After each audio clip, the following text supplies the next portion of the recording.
Assalamualaikum warahmatullahi wabarakatuh. Saya atas nama Fani Fadlia, Prodi Tadris Bahasa Inggris semester 3. Hari ini saya akan menjelaskan cara pembuatan skripsi. Sebelumnya, saya akan menjelaskan apa itu skripsi. Skripsi adalah istilah yang digunakan di Indonesia untuk mengilustrasikan suatu karya tulis ilmiah berupa paparan tulisan hasil penelitian sarjana S1 yang membahas suatu permasalahan dan fenomena dalam bidang ilmu tertentu dengan menggunakan kaidah-kaidah yang berlaku.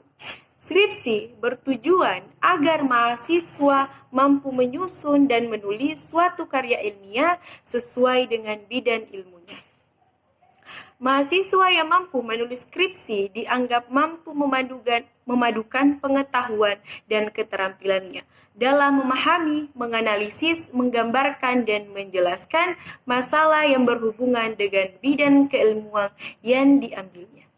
Skripsi berbeda dengan makalah. Skripsi adalah karya ilmiah yang ditulis atas dasar berpikir ilmiah atau gabungan berpikir dedukatif dan induktif. Kerangka berpikir ilmiah tercermin dalam langkah-langkah penelitian, yakni perumusan masalah, teori, dan hipotesis.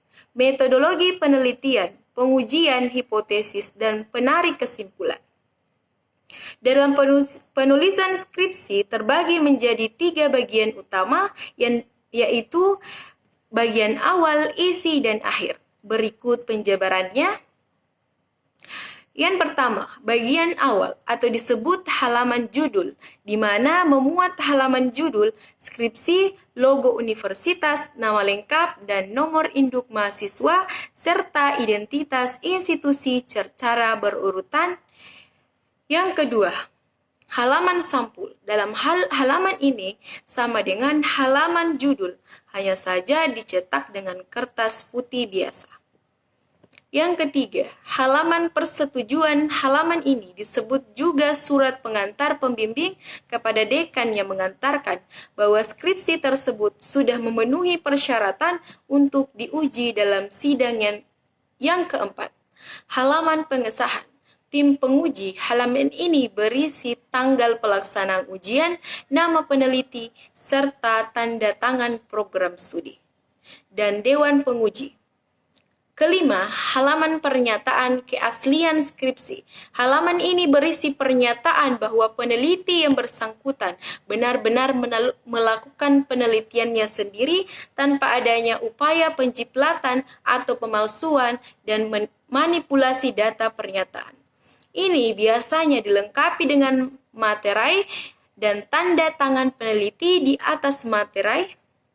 Keenam, kata pengantar halaman. Halaman ini memuat ucapan terima kasih kepada pihak yang membantu terselesaikannya penulisan skripsi. Yang ketujuh, abstrak, berisi intisari dari peneliti yang telah dibuat. 8. Daftar isi. 9. Daftar tabel. 10. Daftar gambar. Dan yang terakhir, daftar lampiran. Yang kedua, bagian isi. Bagian isi merupakan bagian utama skripsi yang dikerjakan untuk harus memuat hal sebagai berikut. Yang pertama, bab 1. Pendahuluan. Bagian-bagian yang harus ada pada pendahuluan yaitu latar belakang penelitian, latar belakang yaitu memuat gambar, tema permasalahan di lokasi penelitian yang akan dibahas dan berkaitan dengan penelitian yang akan dijalankan. Diuraikan dari masalah yang luas ke arah masalah yang khusus. Yang kedua, rumusan masalah.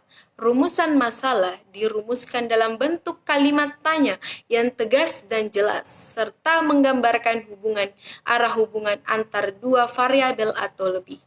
Misalnya, adakah, apakah, bagaimanakah, dan lainnya.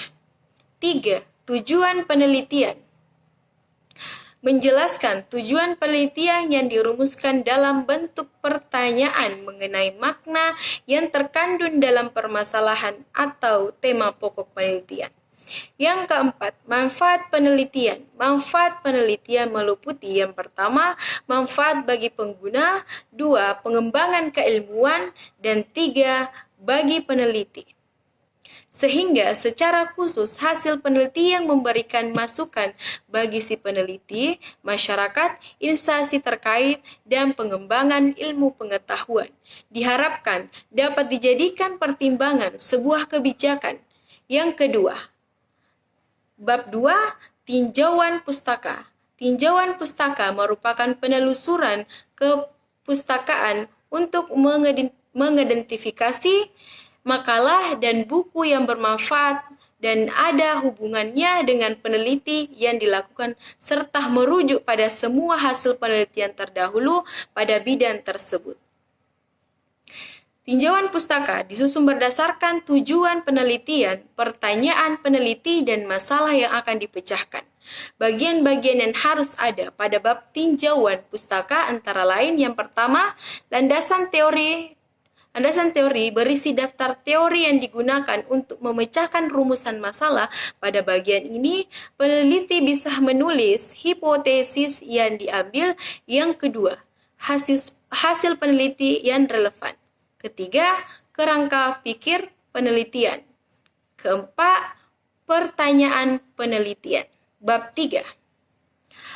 Metode penelitian. Bab metode penelitian ini memuat beberapa hal pokok antara lain, pertama, jenis penelitian, kedua, langkah-langkah penelitian, ketiga, tempat dan waktu penelitian, keempat, objek dan subjek penelitian, kelima, instrumen penelitian, keenam, teknik pengumpulan data, ketujuh, teknik analisis data, selanjutnya yaitu bab 4.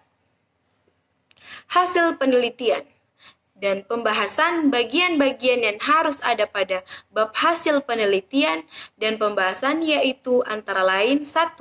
Hasil penelitian berisi laporan analisis data yang berhasil didapatkan oleh penulis data ini biasanya disajikan dalam tabel beserta kejelasannya di bawahnya.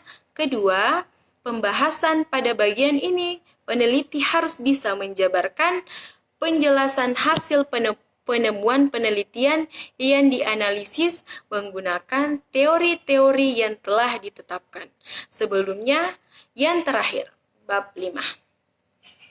Pada bab ini harus memuat bagian-bagian berikut.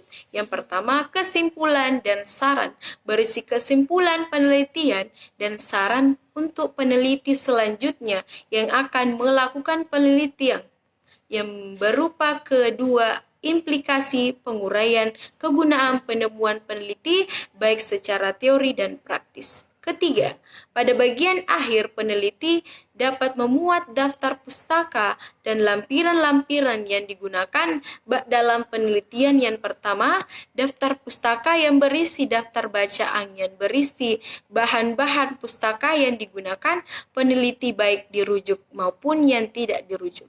Dalam teks kedua lampiran yang disertakan hanya keterangan-keterangan yang dipandang penting, misalnya dokumentasi pelaksanaan penelitian, hasil perhitungan, dan lain sebagainya. Baiklah, itulah cara penulisan skripsi dalam penulisan karya ilmiah yang dapat saya jelaskan.